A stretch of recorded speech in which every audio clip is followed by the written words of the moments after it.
जी बेटा, last videos में हमने ऑक्साइड पीएच इंडिकेटर किया था और उसकी जो है अब जो है हम वर्कशीट करने जा रहे हैं। पास में क्वेश्चन है तो इनको देखने जा रहे हैं।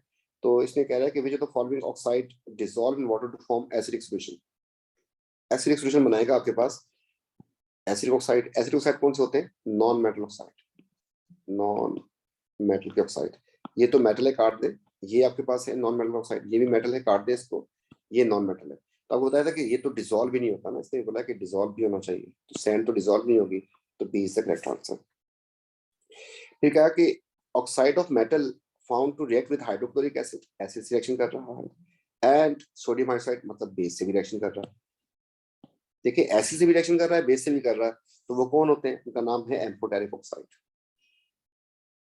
फिर उसने कहा कि एसिडिक ऑक्साइड कौन से होंगे? इनमें से एसिडिक आपके पास होते हैं नॉन मेटल, तो नॉन मेटल में आपके पास क्लोरीन है, फास्फोरस एंड क्लोरीन हो गया। बेसिक कौन से होते हैं आपके पास? मेटल के ऑक्साइड होते हैं। मेटल में आपके पास सोडियम हो गया, मैग्नीशियम हो गया। एम्फोटेरिक में आपसे मैंने कहा था कि अली, जैन एंड पप्पू, तो आपके पास अली आ गया एंड जैन आ गया, तो आपके पास ऑप्शन बन गया डी। अगले क्वेश्चन में कह रहा है कि which element burn in air. पहली बात बोला कि उसको आग लग जाए एयर के अंदर, फिर उसका एक ऑक्साइड बन जाए, जब उसको शेक करें तो गिव ग्रेटर देन 7। इसका मतलब क्या हुआ? 7 से ज्यादा का मतलब क्या हुआ? 7 से ज्यादा का मतलब हो गया बेसिक, और बेसिक का मतलब हो गया कि मेटल होना चाहिए। मेटल होना चाहिए तो कार्बन को तो काट दें, कॉपर को रखें जिंदा, हाइड्रोजन को भी काट दें, नॉन मेटल है, और मैग्नीशियम को रखें जिंदा। अब इनमें से बर्न कौन होता है? उसने बोला बर्न हो जाए। कॉपर को जब आग लगाते हैं तो वो बर्न नहीं होता, मैग्नीशियम रिबन तो बर्न होता है बड़े आराम से, सुकून से। तो आपके पास मैग्नीशियम आंसर हो जाएगा, क्योंकि दो बातें बोली थी, बर्न भी हो और फिर ऑक्साइड जो है बेसिक हो। Next question, which of the following react with sodium hydroxide. अच्छा जी, सोडियम हाइड्रोक्साइड खुद क्या है? ये एक बेस है, इसके साथ मिलके सॉल्ट बन जाए। कौन इसके साथ रिएक्शन करेगा? सॉल्ट बनाएगा। तो बेस के साथ किसको रिएक्शन करना चाहिए था? एसिड को। तो हम देखते हैं कि ये खुद एक बेस है क्योंकि मेटल ऑक्साइड है, ये भी बेस है जो कि एक मेटल ऑक्साइड है, ये भी बेस है जो कि एक मेटल ऑक्साइड है, ये भी बेस है जो कि एक मेटल ऑक्साइड है। तो एसिड तो इसमें है ही नहीं कोई।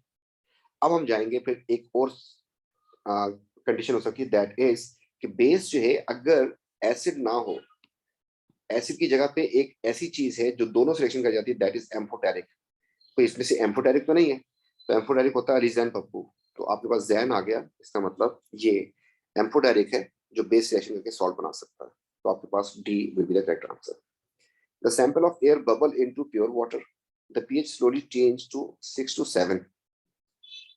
इसका मतलब कि एसिडिक गैस होनी चाहिए कोई, ठीक है। Which gas this can be? Argon, कोई ऑक्साइड ही नहीं है। Carbon dioxide, yes, acid oxide है। एसिड ऑक्साइड होते हैं आपके पास नॉन मेटल ऑक्साइड, ये है। कार्बन मोनोऑक्साइड न्यूट्रल होता है तो नॉन मेटल का न्यूट्रल होता है। नाइट्रोजन है, नाइट्रोजन का ऑक्साइड नहीं है, अगर ऑक्साइड होता तो फिर बात होती। ये भी कट गया आपके पास, तो B is the correct answer. Copper oxide के बारे में कौन सी बात ठीक है? कॉपर टू ऑक्साइड फार्मूला किया उसने बोला एक बेस है, तो मेटल ऑक्साइड बेस होते हैं। It is acting as an oxidising agent. अल्लाह जाने क्या होता है ये। बोले इसका फार्मूला ये होगा, एक मिनट का फार्मूला ट्राई कर लेते हैं। इसमें कॉपर की वैलेंसी बता रहा है आपको 2, तो आपने लिख दिया 2। ऑक्सीजन की वैलेंसी आपको पता है कि -2 होती है, तो फार्मूला इसका बनना चाहिए था Cu2O2 एंड फाइनली CuO। तो क्या ये फार्मूला सही है? No, this is wrong. तो आपके पास थर्ड स्टेटमेंट रॉन्ग है। थर्ड स्टेटमेंट रॉन्ग की वजह से हमने इसको काट दिया। मैं ऐसे इसलिए कर रहा हूँ क्योंकि सेकंड स्टेटमेंट का मुझे पता नहीं है, अभी हमने पढ़ाया नहीं आपको। तो थर्ड काट दिया, इसमें भी थर्ड आ रहा है, काट दिया, इसमें भी थर्ड आ रहा है, काट दिया। आपके पास ऑप्शन से बच गया बी। ठीक हो गया जी। Question number 8, which oxide react with dilute acid and sodium hydroxide. फिर एम्फो डायरेक्टली होगा, वो एसिड से भी रिएक्शन कर रहा है और बेस से भी रिएक्शन कर रहा है, तो एम्फो होना चाहिए। एम्फो, अब उसने लिस्ट दे दी तो आपको आपको अली, जैन एंड पप्पू ढूंढना था, इनमें से कोई है तो ये रहा जैन। इसके बाद जो है नेक्स्ट क्वेश्चन नंबर 9 में वो बता रहा है आपको कि कलर चेंज जो है इनके ये हैं और किस किस पीएच पे इनका कलर चेंज होता है। मतलब वो यहाँ पर जो बता रहा है ना कि colour change take place at this pH, मतलब 4 से पहले इस तरफ रेड होता है और 4 के बाद येलो हो जाता है। इसमें 6.5 से पहले जो है आपके पास येलो होगा, 6.5 के बाद ब्लू हो जाएगा। इसमें 9 से पहले कलरलेस, उसके बाद वो कह रहे हैं कि pH 5 पे कलर क्या होगा। तो अगर मैं इसमें इस तरीके से इस पे स्केल बनाए, अगर आपको, वैसे तो कॉमन सेंस का क्वेश्चन बन रहा है ये, तो मैं यहाँ पे एक लाइन लगा देता हूँ, इधर, फिर इधर और फिर इधर। अगर आपके पास ये कलर चेंज है तो मैं इसमें 5 रखूँ, 5 pH को रखूँ, तो इसमें 5 कहाँ जाएगी, इसमें 5 आएगी इस तरफ, ठीक है ना, इस तरफ इंक्रीज होता है। इसमें 5 आएगा इससे पहले, इसमें 5 आएगा आपके पास इससे पहले। तो आपके पास इधर कलर इसका येलो आ रहा है, इधर भी कलर इसका येलो आ रहा है, इधर आ रहा है आपके पास कलरलेस, तो मिला के कलर क्या बन जाएगा इसका, येलो। दोबारा देख लें कि इस पीएच पे कलर चेंज कर रहा था, हमने लिख दी बीच में। वो कह रहा है 5 पे कलर क्या होगा, इसमें जो है 5 पे कलर जो है वो आपका येलो बनेगा, क्योंकि 4 के बाद का कलर ये हो जाता है। इसमें 5 तक उसका कलर, मतलब 6.5 से पहले पहले उसका कलर येलो था, 6.5 के बाद ब्लू होगा, तो इसमें अगर हम ऐड करेंगे तो इसमें भी येलो होगा। सिमिलरली यहाँ पर 9 से पहले पहले उसका कलर कोई नहीं था, कलरलेस था, तो हमें पीएच 5 पे चेक करना था, तो कलरलेस, तो इन तीनों सोल्यूशन का कलर येलो बन जाएगा। क्वेश्चन नंबर 10 थोड़ा सा ट्रिकी है, देखते हैं। इसने कहा है कि R S and T solution, उनकी पीएच ये है, which solution mix together to form neutral solution. ये वाली बात नोट कर लेते हैं, which solutions mixed to form neutral solution. तो अब जो इसने पीएच दी है, इसकी बेस के ऊपर अगर मैं इसको लिख दूं कि ये एसिड है, इसको भी लिख दूं कि ये एसिड है, वीक एसिड है, जबकि इसको मुझे लिखना पड़ेगा कि ये बेस है। और न्यूट्रल न्यूट्रल सोल्यूशन कब बनता है, जब एसिड बेस रिएक्शन करते हैं। तो पहली बात वो कह रहा है कि आर एस को मिला दो, आर एन एस को मिलाओगे तो ये दोनों एसिड है, इससे तो न्यूट्रल नहीं बनेगा। एस एन टी को मिला दे, तो एस जो है आपके पास एसिड है, टी जो है आपके पास बेस है, इससे बन जाएगा। लेकिन इसने ओनली का जो वर्ड लिखा है ये गलत हो गया, क्यों? इसलिए कि एस एन टी से बन सकता है, आर एन टी से तो बन सकता है। ओनली के वर्ड की वजह से हमने इसको काट दिया, बनेगा तो सही न्यूट्रल, लेकिन ओनली की वजह से हमने काट दिया इसको। आखिरी वाला जो है वो कह रहा है कि आपने एसिड लिया, आपने फिर एसिड लिया, मतलब आप इसको ऐसे समझ लें, थोड़ा सा ट्रिकी था, तो आपने इसमें एसिड डाल दिया, फिर आपने इसमें एसिड डाल दिया, फिर आपने इसमें बेस डाल दी। अब बेस कितनी डाली, क्वांटिटी कोई नहीं पता, लेकिन एसिड एसिड बेस जब डाल देंगे तो आपके पास न्यूट्रल तो बन जाएगा ना, तो आपके पास यही ऑप्शन बनेगा, 3 ओनली करेक्ट। तो ये थोड़ा सा ट्रिकी था, सेकंड वाला पार्ट जो था ना, इसमें ये वाली बात ओनली वाली वैसे गलत हो गया है। 1 mole of each of the following compound dissolved in water to make 1 decimeter cube solution।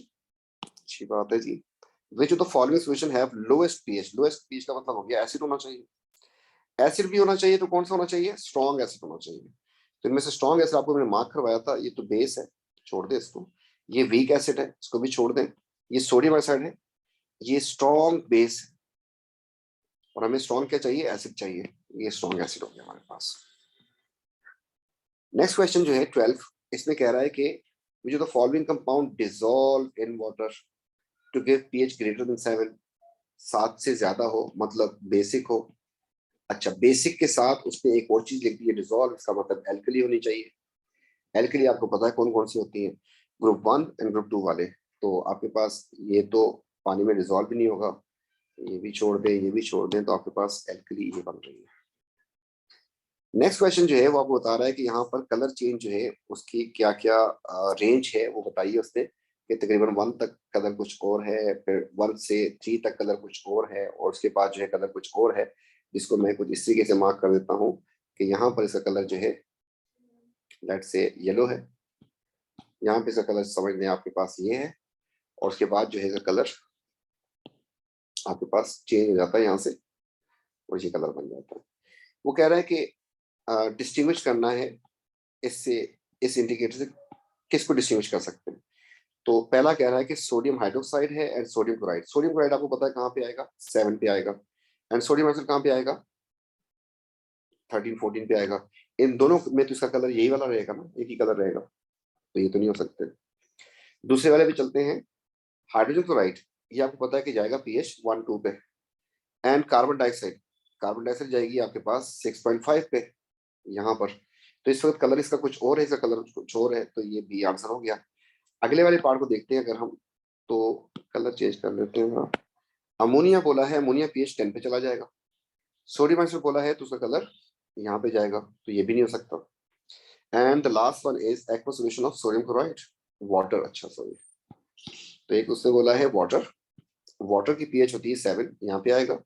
And sodium chloride की पीएच भी 7 ही होती है, यहाँ पे आएगा। तो डिस्टिंग्विश नहीं कर सकते, तो डिस्टिंग्विश कर सकते थे हम लोग बी में, क्योंकि दोनों की कलर उसके अंदर डिफरेंट होंगे। नेक्स्ट क्वेश्चन, अब इसमें थोड़ा सा शायद ये डायग्राम शायद हिल गई है, पता नहीं, बार देख लेते हैं कि हमारा काम बनता है या नहीं बनता। तो ये पी जो है स्ट्रॉन्ग एसिड होना चाहिए, तो स्ट्रॉन्ग एसिड में से मेरे पास ये आ गया स्ट्रॉन्ग एसिड, इसमें पी होना चाहिए। अच्छा जी, उसके बाद जो है क्यू को एक वीक एसिड होना चाहिए, तो क्यू पे जब चलते हैं तो वीक एसिड क्यू होना चाहिए, वीक एसिड आपके पास ये रहा, इसमें हमारे पास क्यू होना चाहिए। अगला वाला पार्ट करते हैं, टी जो है आपके पास स्ट्रॉन्ग बेस होनी चाहिए, टी, टी जो है स्ट्रॉन्ग बेस, आपके पास स्ट्रॉन्ग बेस ये है, इसको होना चाहिए, सॉरी राइट मार्क कर दिया मैंने, सोडियम हाइड्रोक्साइड।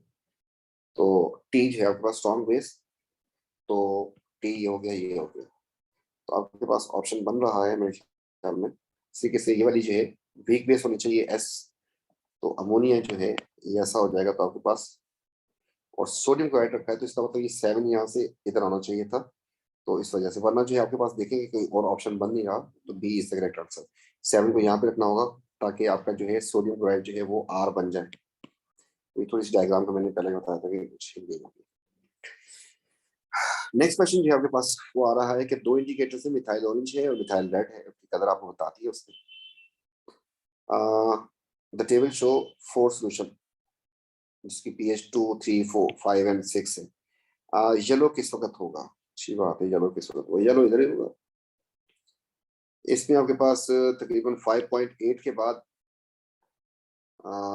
ये भी येलो है, ये भी येलो है, तो 5.8 के बाद जेड पे, क्योंकि यहाँ पे तो 5 में कलर कुछ और है ना, यहाँ पे रेड है, ऊपर येलो है, नो डाउट, ठीक है। तो हमें कह रहा है कि सेम कलर हो, सिर्फ येलो कलर हो, तो येलो कलर तो इसी एरिया में आएगा आपके पास, इसको मैं शेड कर देता हूँ, इस रीजन में दोनों का कलर येलो हो जाएगा, तो Z only, C will be the correct answer. Next question जो है वो कह रहा है कि ammonium sulphate contain treatment impurity, और ये और वो एसिडिक होता है, एसिडिक होता है तो पीएच कितनी होनी चाहिए, ये वाली पीएच होनी चाहिए। अच्छा जी, the table show 5 different sample added to excess, अच्छा जी, एक्वस अमोनिया। अब ये वाला पार्ट जो है थोड़ा सा एल्यूमिनियम के टेस्ट की तरफ जाता है, इसको आप फिर फिलहाल इस क्वेश्चन को छोड़ सकते हैं, वरना उसके जो है वाई पीपीटी बनते हैं एक्वस अमोनिया के साथ, जिनको पता है तो तो उनको पता है, तो एल्यूमिनियम बनते हैं, वरना इस क्वेश्चन को आप लीव भी कर सकते हैं, ठीक है। फिलहाल थैंक यू बेटा, टेक केयर, अल्लाह हाफिज।